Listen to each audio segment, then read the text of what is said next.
tend to focus my channel where I can on the microbrand world and try to showcase both well-known micros and lesser-known micros alongside emerging micros trying to enter the market with Kickstarter launches. But every now and again I may throw in a non-micro, but if I do, I'll focus it on a brand that isn't necessarily a mainstream brand. That's why you'll never see a Seiko or a Tissot, for example, on my channel. So when Deutsche Master 1936, a non-micro but also a non-mainstream brand from Singapore, and a brand who claim to be specialists in creating mechanical military timepieces, sent me their Army Crusader watch, I couldn't wait to get it in front of the camera. Today, we're taking a close look at the Army Crusader to see if this watch successfully delivers a military and vintage experience on the wrist. And stick around as I take the Army Crusader around Tower Bridge in London and into the City of London in my usual walkabout at the end of my vid. As ever, it's great to have you here.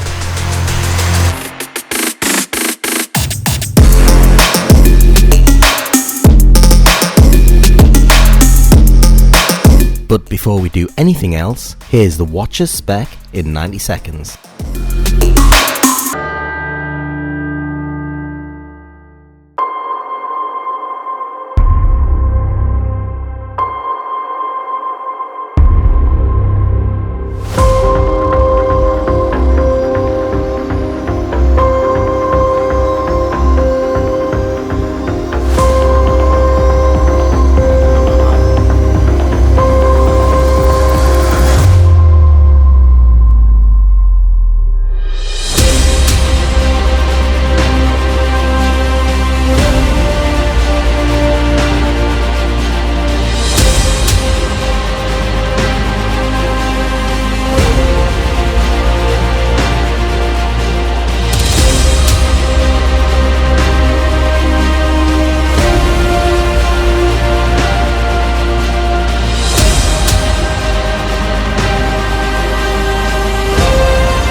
This is the Army Crusader by Deutsche Master 1936, who are also simply known as DM1936. Now, DM1936 aspires to create beautiful and accurate looking vintage mechanical timepieces for all of its customers to enjoy.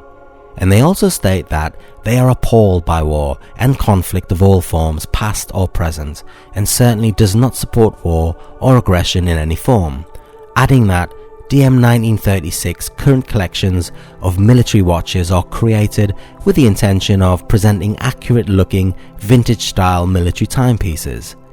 And I thought that was important to mention first and foremost, not just because their entire proposition is to create military inspired watches, but also because their branding, Deutsche Master 1936, could perhaps, raise a few questions to those who are unfamiliar with this brand and who may feel a bit uneasy about their brand association with the German military of 1936. It's important to note that DM1936 was established with a central focus, and that was to preserve the heritage of military timepieces, and is a brand inspired by military watches produced in the 1930s, examples of which are the Panerai Radiomir, developed in 1936, the Flieger Chronograph, developed in 1939 by Hanhart Entertainment, or the Tensoku, created by Seiko Osha, who are part of the Seiko group, and who produced different watches and clocks in the 1930s. And in my hand today is the Army Crusader from the Here series, and as mentioned in my 90-second spec,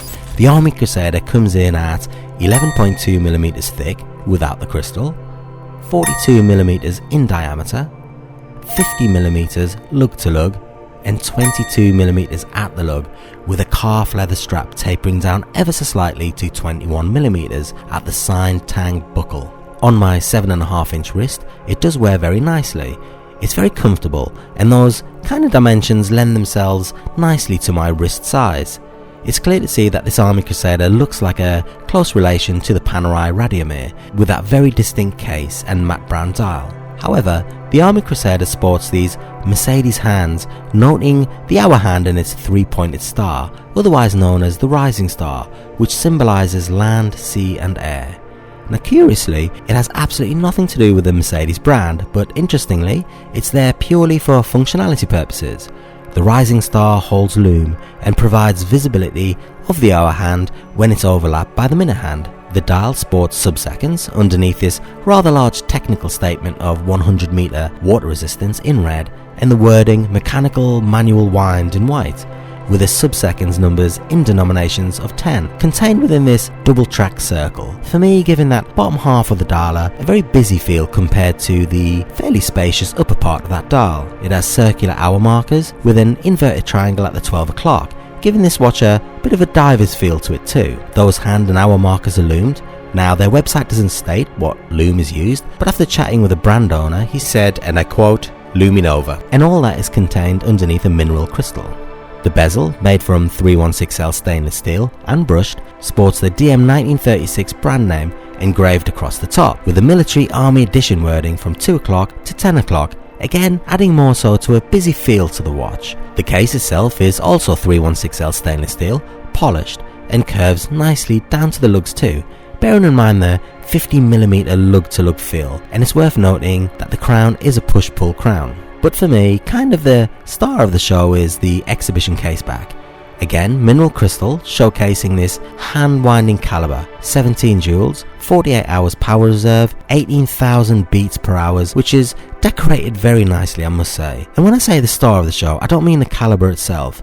This is by no means high-end or premium, but definitely one that I feel looks fantastic through the exhibition caseback. The strap is this dark brown original calf leather, stitching at the lungs and at the tip, and I must say it does have a fairly premium feel to it, and this is fastened together by this rather large signed tang buckle. If bought today, the Army Crusader would set you back a cool $390 US, and that's approximately 325 UK pound sterling in today's market, a price that may raise an eyebrow or two given the distinct lack of a watch enthusiast's basic criteria when buying a watch at this price point, and that criteria being perhaps A, higher end mechanical movement, B, Swiss lume, and C, perhaps sapphire crystal. So overall, maybe on the expensive side for what you do get in return. What isn't questionable, however, is that it does deliver that military and vintage experience on the wrist. Now, the significance of military timepieces, especially in the 1930s, is extremely crucial to modern day watches, as they really played a pivotal role in the evolution of horology, whereby the 30s saw the evolution of pocket watches into what we know today as a wristwatch. And due to the necessity in combat and war, pocket watches in the 1930s were forced to innovate. Military timepieces are hugely popular today, and I'd suggest to anyone who gravitates towards the style of military timepieces, and dare I say who has a bit of cash to burn too, to take a moment and explore this Singaporean brand.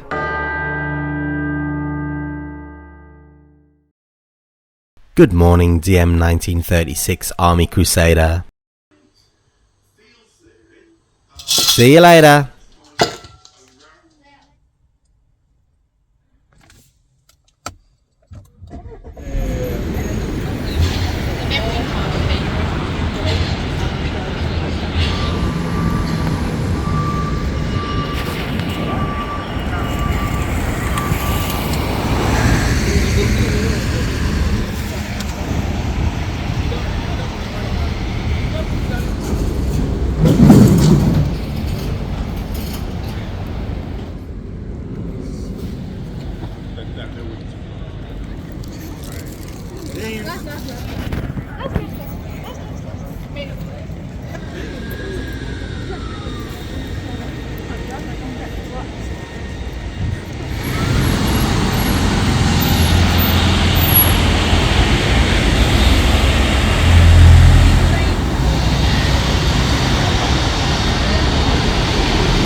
And I am back.